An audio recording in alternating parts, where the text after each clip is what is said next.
curly culinary. It's a gorgeous Wednesday morning here in E-Town, but we are not in the kitchen today. Mr. Bobby had an idea. Mr. Bobby made this come to fruition. We're visiting you from Hardin County Farmers Market.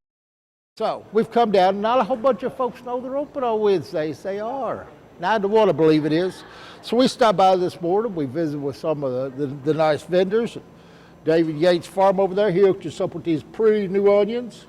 Mr. Peterson just across the way, Peterson Farm got us this purple cauliflower and some cabbage. Maple Leaf Farms, Follow Maple Farms, found these nice potatoes for us. They're so new, you don't even have to peel them. Just rub it, skin comes right on off. We're gonna find something nice to do with those. Maple Leaf also gave us these gorgeous ribeyes and a dozen fresh eggs. And last but not least, Smith Family Farms got us some ground meat. So, I forgot. Raspberry jam. Also from Follow Maple, I do believe. Chef Keith is going to turn that into a little dessert for y'all. So, Mr. Bobby's here with us. He's actually behind the camera right now. He's going to wander around, talk to these vendors, talk to these nice folks, what they're doing, how things are going for them, what's it all about, what's happening at the farmers market. Chef Keith and I, we're going to make some food for you and these nice folks that are out visiting. And I'm going to get back to prepping some stuff, just all that preliminary work we have to get done. Then we'll come back and visit, put this stuff together for you. All right? So y'all go hang out with Mr. Bobby. Enjoy yourselves. Have a nice visit with these folks. We'll be back shortly. Welcome back to EC3 Really Cooks. I'm Bobby Thompson, and today we are at the Hardin County Farmers Market. And lucky enough to talk to Miss Jan Thomas here from Lovely Loaves. And can you tell us a little bit about your business? The majority of what I do is baked goods, baked breads. I do grow a few vegetables and some flowers, mostly like cucumbers, squash, zucchini, tomatoes, peppers, eggplants, things like that. What kind of got you into this business? Because you have a wide variety. Obviously the baked goods, there's vegetables, we have beautiful sunflowers today. What kind of got you into this? Okay, actually I've been doing this for about 35 years. My sister and I married brothers, and they're dairy farmers, so we were kind of looking for something extra to do and for extra money too, so we've been doing that. And what does it mean as a small business owner here in Hardin County to have a place like our farmers market? It really means a lot. A lot of the farmers who grow produce, don't really have a place to sell, so this is a place for them to come and sell and make money. Some of the farmers here, this is their only income, so it's good for them to come here and get a better audience or customer base for their products. Well, thank you very much, Ms. Thomas. Again, come out and see Lovely Loaves here at the Hardin County Farmers Market. Classic French cuisine seasoning. While you weren't looking, took our purple cauliflower, broke it down about 3/4 to an inch pieces. Doesn't have to be anything pretty. All we're going to do is cook it down with chicken stock, with salt and pepper, handful of the seasoned vegetables. When it's nice and tender, we're going to puree it. Brought an immersion blender for that. And at the end of the day, when we set all our food out, we're going to put it on a plate with a couple of these ribeye steaks. Also got some of our potatoes started. And again, these are so tender, don't have to peel them. We'll wash them off, hand them over to the lavatory there, and we'll rinse them off. Then all you got to do is wipe them with a rag. Most of that skin's going to fall apart. Easy peasy. Now, at the end of the day, these are going to go on top of a shepherd's pie. Shepherd's pie, classically, has ground lamb in it. We didn't get lamb today. We got ground beef. So actually, it's a cottage pie. But regardless, we do it right. It's going to be tasty. So go back to visit Mr. Bobby. He's making his rounds with the vendors, and we're going to put some more stuff together. Welcome back to EC3 Really Cooks. Here our day at the Hardin County Farmers Market. I'm now joined by Mr. Peterson of Peterson Farm. And tell us a little bit about the Peterson family farm. We are a small farm. We grow about 7 to 8 acres of produce and bring to the farmers markets throughout the year. We'll start in the early spring selling vegetable plants, and we'll go all the way through the tomato season, all the way up till the frost, and finish up with the pumpkins and things in the fall of the year. As far as what it may mean to the local farm economy, I couldn't be here on the farm. I'd have to go get a public job if I wasn't selling produce on it. There's no other revenue that will even come close to being sustainable for me on the farm. That's basically what we're doing on the farms and things. And what does it mean to have a place like the Farmers Market? And I know there's others within Hardin County, but you're set up here every Wednesday, every Saturday. What does it mean to have all of these people that come out to our Farmers Market? It's like I said, that I couldn't do this without the people coming to the farmers market. I really appreciate the customers coming. It is my livelihood, and this is my job. And without the people coming, I cannot be here.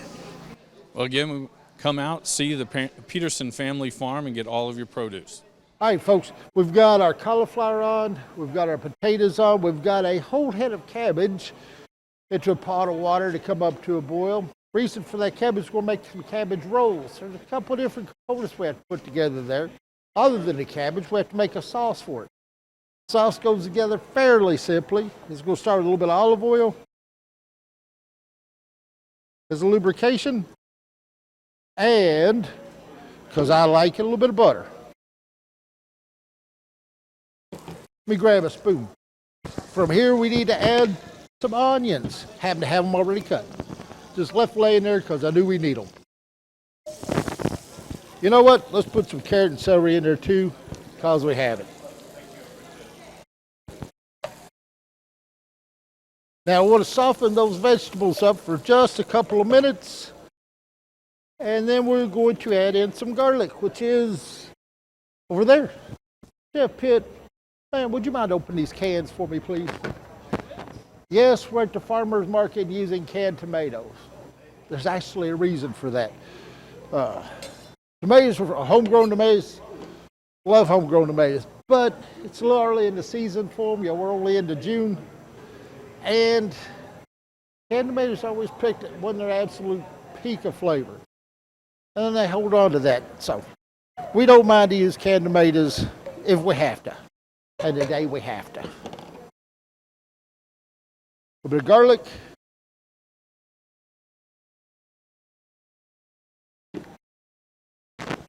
Thank you, ma'am. Tomato sauce. And diced tomatoes. And we're going to let this stew down for a little bit. Let all those vegetables finish softening. Let the tomatoes get some heat into them. Then we'll finish building our sauce, which is going to involve what else? A touch of apple cider vinegar, a little brown sugar. A sweet and sour action going on. So we're going to let these reduce, adjust the flavor with our sweet and sour, called a gas-free, and then we'll move along. So Mr. Bobby's still wandering around and visiting, I think. Welcome back to EC3 Really Cooks. We are here today at the Hardin County Farmers Market. I'm now joined by Miss Brenda Thomas with Fallen Maple Farm. And Brenda, can you tell us a little bit about your Fallen Maple Farm? Well, we were born farmers, married farmers, lived on a dairy farm. We had children, and the opportunity arose for us to go to the farmers market, and we've been members for 35 years. Our children set up at markets in Meade County and Bardstown. We are farmers. This is what we do, and we love doing it. We love being out. Well, you talked about being here for 35 years. Can you tell me how the farmers market has changed in 35 years? Yes. In the beginning, we could only do vegetables. No meat, no canned goods, no anything. And since that time, we've been able to do canned goods. We can sell meat. We've actually been selling flowers for over 30 years. We could do that also. Back in the day, they would buy huge quantities. We could bring 20 bushels of beans to the market and sell 20 bushels of beans, but now people only want a pound, so the quantities have changed. What does it mean for a small market? And you talked about your family. Obviously, your children have gotten into this as well. But what does it mean to have a place like the farmers market for our local farmers? It's a great place because it's local. We don't have to travel very far to sell produce, and people know that it's fresh. It's usually less than 24 hours picked. Well, again, come out and see Brenda. She is here at the Fallen Maple Farm here at the Hardin County Farmers Market. Thank you. Folks, we've got our sauce done for our cabbage. Our cabbage itself still blanching. It's not quite there yet, so we're going to go ahead and start the meat portion of our shepherd's pie, which is not technically a shepherd's pie this time because it's made with ground beef.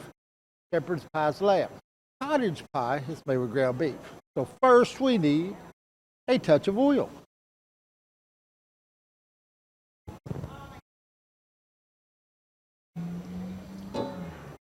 To that, we will add our Trinity vegetable, our meal pie vegetables, onion, carrots, and celery.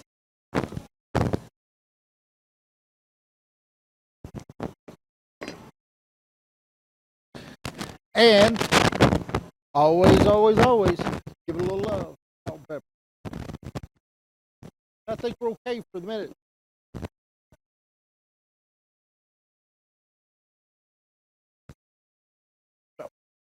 We're going to soften those vegetables up just a little bit. Then we're going to add our meat to it. And again, our meat's ground beef. Thanks to the nice folks at Smith Family Farm. Welcome back to EC3 Really Cooks. We're here now at Oak and Barrel Meats with Sarah. And Sarah, tell us a little bit about Oak and Barrel Meats. Yeah, for sure. So I am a pasture-based livestock farm. All of my animals, chickens, pigs, sheep, and beef are out on pasture 24/7. We practice rotational grazing, so animals are moved throughout the farm to maximize not only the health of the animals, but also the health of our land. We're regenerating, adding fertility, while making animals live their best life possible. What got you into farming like this? But I know we have a lot of other vendors that do vegetables and things, but you're specific to meat, and you have several different types of meats.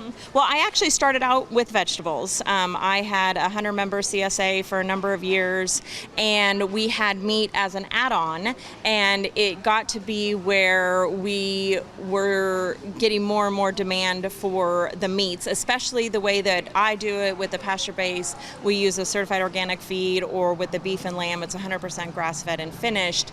It's not necessarily a commodity that's easy to find around here, so we swapped doing the vegetables and went straight to meat production. And I just enjoy it better than doing the vegetables. So that's why we got started.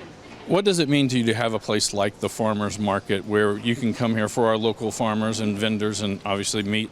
What does it mean to have a place like this? Oh my gosh. I mean, having the farmers market, and especially having like the pavilions, it's really, really nice to be able to travel around to the different communities. All the farmers markets that I go to are within about an hour of my farm. And be able to provide this to, all of the communities. I'm not stuck in one place where people are having to come to me.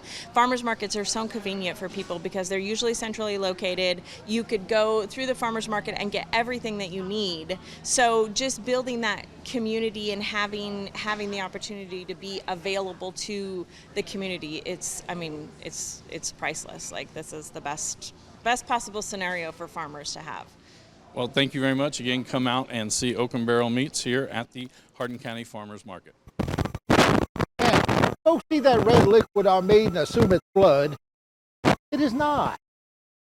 It's a protein, but it's not blood. Remember, the Department of Agriculture checks on all these things. Hope that's not too serious. Department of Agriculture checks on all these things. Part of the butchering process is that you have to eliminate the blood from the carcass. We won't go into detail about how that's done, but just rest assured, if you buy a piece of meat that's been USDA inspected, it's not got blood in it. Proteins, yes. Blood coursing through their veins. No. So, vegetables in there, gave them some love. Meat's gone in, give it a little love. Salt and pepper. To that, we're going to add some herbage. We got a little bit of thyme, a little bit of rosemary here working. Now, because it goes in so early in the cooking process, you really want to stick with dried herb. you were finishing the cooking process, and you add fresh herbs. But this early in, they just wash out and lose all their flavor. The dried herbs, they're a little more hearty, for lack of a better word. And remember, when you look at a recipe measurement, if it calls for dried herbs and you want to use fresh, you have to double it. If it calls for fresh herbs and you want to use dried, cut it. Dried herbs have a stronger flavor. Now, fresh herbs are fresh, and you do get that sense from them, but ooh, that smells good.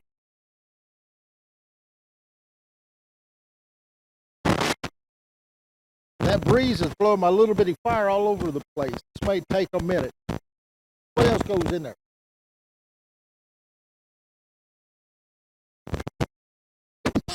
Excuse me. Need a little garlic.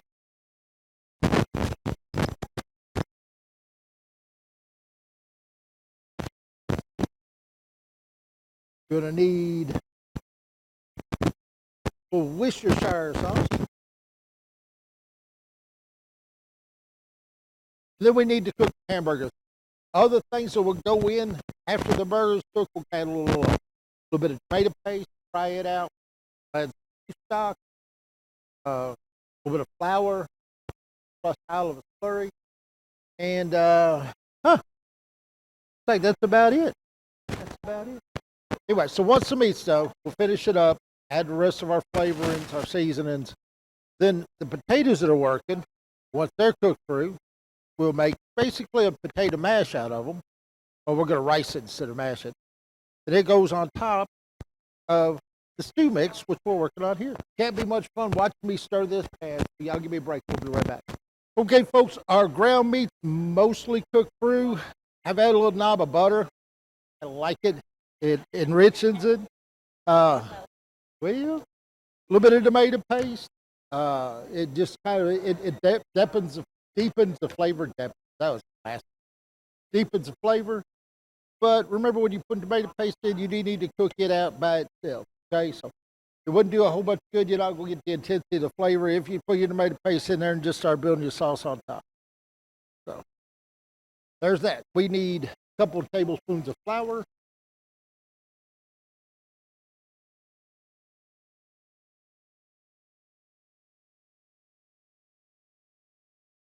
Oh, hey, would you open that for me, babe? Thank you. So, get your flour in, stir it in with all that fat. We've got olive oil in there. We've got fat from the ground meat. We've got that butter. And what will happen is basically you've built the roux. That's just fat and flour combined together. But the fat surrounds those flour grains and keeps it from clumping together, because that's not good eating. And now, because we're using the flour as a thickener, we have to make sure that it does come to a complete boil. If it's not boiling, you don't know how tight it's going to be. If it comes to a boil, it's still too loose, keep cooking it. The water will cook out. Too tight, add just a little bit more of your stock. So once this comes to a boil, we'll know what we've got. We'll know what we're working with. If we need to adjust it, we'll take a little taste here shortly, adjust it for seasoning. Seasonings, again, we got salt and pepper, of course, everything. We're also using our Worcestershire sauce.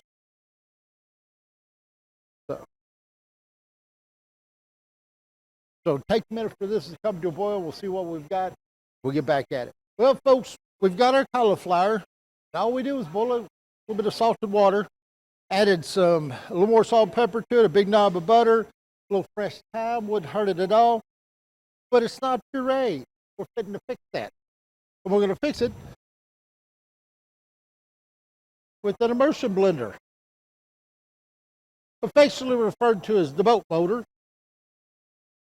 Put all this down, make a little bit of room. Now, our hamburger stew for our shepherd's pie, Chef Pitt has it across the way. It's reduced and just a little too loose. Tighten it up a bit. And these are the potatoes that will go on top of the shepherd's pie. Now, some of y'all be saying, why in the world are you going into that trouble with cauliflower?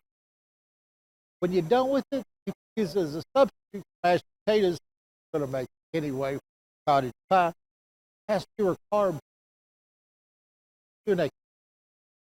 Work helping.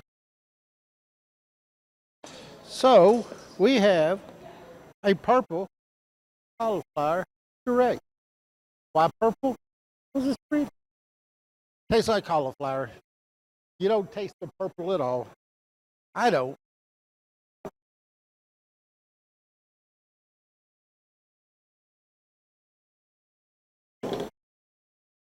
More salt.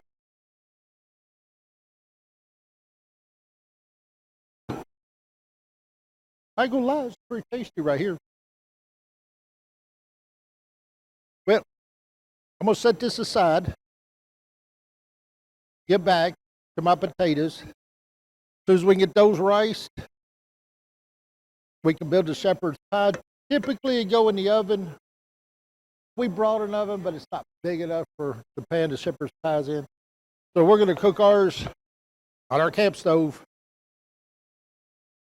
And then we'll put a little brulee torch to it, get a little color on top of the potatoes. Nobody will know it wasn't in the oven. Right. Welcome back to EC3 Really Cooks. It's our day here at the Hardin County Farmers Market. I'm now joined by Joe Yates of Yates Farm. And can you tell us a little bit about your farm, sir? Well, it belongs to my brother David. It's at 2857 St. John Church Road. He's got 25 cows or so and a bull, and grows hay and these vegetables. We got tomatoes, all kind of peppers, cucumbers, onions, eggplant, broccoli, okra, whatever summer crop you can grow, we've just about got it, and we just sell it here at the farmers market. What does it mean to our local farmers to have something like the farmers market here? Well, we got such a nice place. It means quite a bit to several of us. I mean, some of us are retired and do this because we got time, and some of us do it because we need it, but it means a whole lot to our community, I think.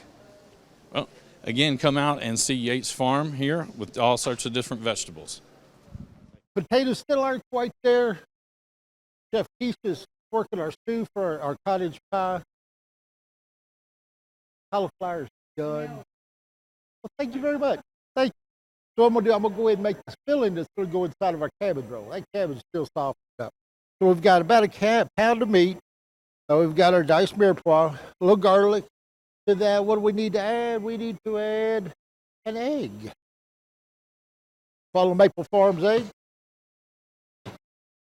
Ooh, some chickens have a lot of calcium. And then of all things, something I'm not familiar with, don't use a whole bunch, this recipe asks for, instant rice. Cooks in 7 minutes. Microwavable. That's so. About 3/4 of a cup. That's about half. That's close to 3/4. And now we're going to mix this up. That's right, none of it's cooked. It gets stuffed inside the cabbage, it gets rolled around. Then the cabbage gets cooked with the meat filling inside and the rice and the vegetables all inside. What didn't we add? Anybody? That's right. Salt and pepper. Got to make it tasty. Got to give it some love.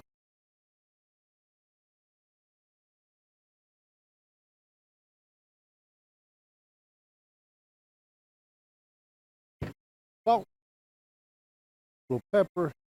Now we have that Worcestershire sauce on the side. It would work well in this if you wish, but that's not what the recipe says. We'll stick to the recipe today, then we'll fix it again later. Carrot in the floor, carrot in the floor.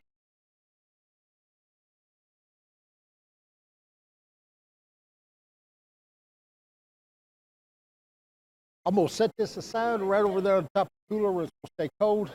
I'll wash my nasty hands, and I think the potatoes are about ready to be handled.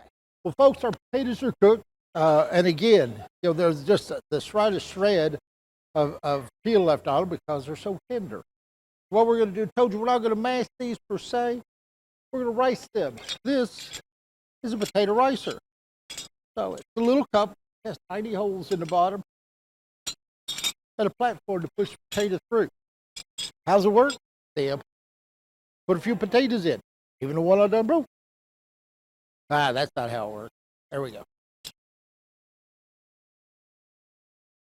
and just give her a squeeze. Look at there. Play magic. Second time through.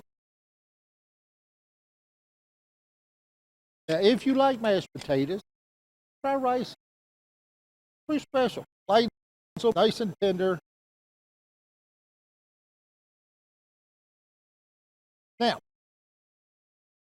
although those few potato skins that were left on there, how about this? They stay inside. Just have to clean it out now.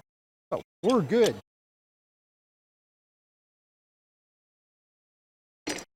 Set this out of the way.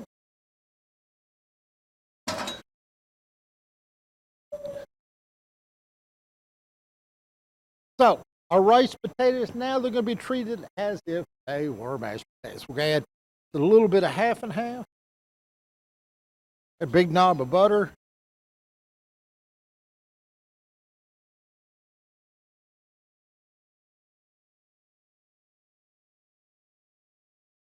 a pepper,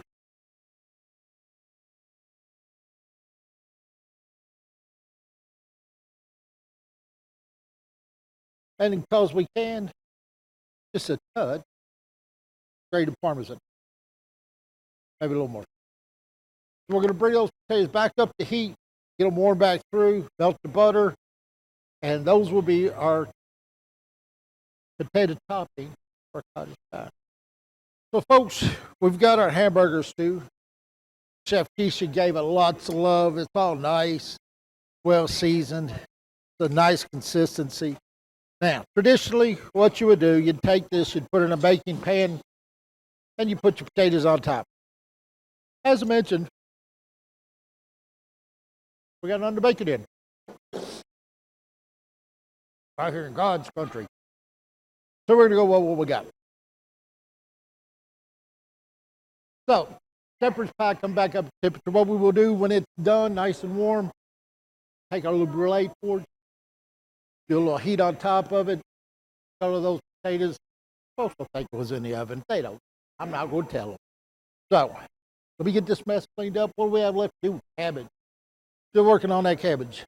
We'll get it put together, back in the sauce, get it up to heat, get that meat cooked through inside of it, and we'll be eating shortly.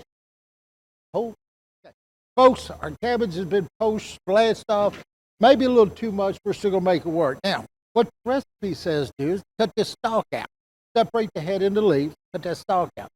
We'll say you don't necessarily have to. What you can do is shave it down a little bit. All right, you just want that great big wad of cabbage stalk in the middle of your roll. You just don't want it.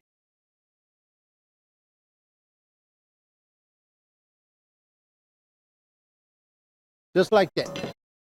Now, we've got our cabbage rolls. We need to roll our cabbages.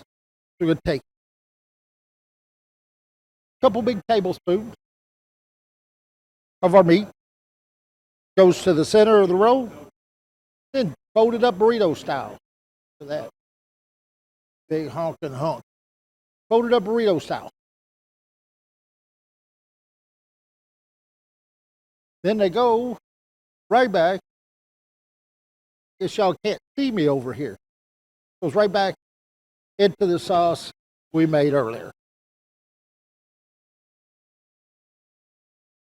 Now, for what we're doing here, this is fine. We're making these in the kitchen. We're selling these. We'll get them in a restaurant. We'd be much more particular about our portion control. We'd be more particular about how much meat goes inside of each roll. We're just cooking for these nice folks today. So, a couple tablespoons in the center. Roll it up burrito style. Put it back into the sauce. Seam side down. So, I'll finish this up and get it back on the heat. It's going to cook probably 20 minutes or so. Get that meat cooked through. Soften the vegetables up. We're going to share our food with these nice folks. Okay. Well, we had some momentary technical difficulties there. Use by date on our pup pastry January next year, and yeah, no good. So, Chef Pitt's on the hunt. We're going to come up with a plan B somehow. maybe. I don't know. I'm gonna go ahead and make us a steak. Who gave us this? Fallen Maple gave us the steaks. Fallen Maple Farms. Cut us some ribeye steaks. Bless their hearts. Now, free tasty steak. Couple of things you need to do about when you're handling the steak. Let it come up to room temperature. Half an hour, it's not hurt you. Okay? You can't eat food that's been sitting out for 4 hours. Half an hour on the steak, you're going to cook it anyway. It's going to be okay. A little salt and pepper, you're good to go. A little salt and pepper and garlic, you're okay. I'm going to like this Canadian steak season. I've never been to Canada. I don't know if it's truly Canadian or not, but I like it. So, give it a little bit of seasoning. You got to give us a love. Now, a little bit of oil in our pan. It's fairly hot if our fire's still going in the breeze. It looks like it is. Gonna let that oil heat up real quick. I'm gonna grab some tongs. There they are. That stuff everywhere right now. Now,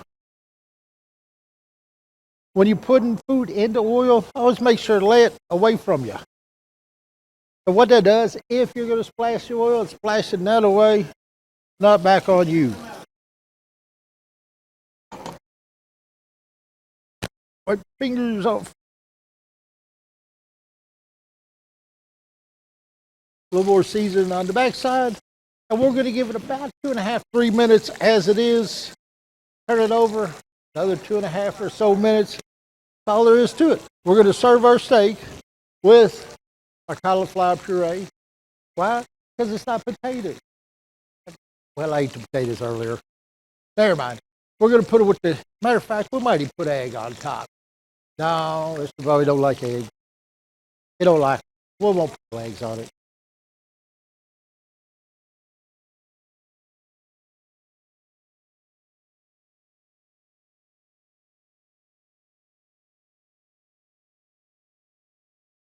And a ribeye steak.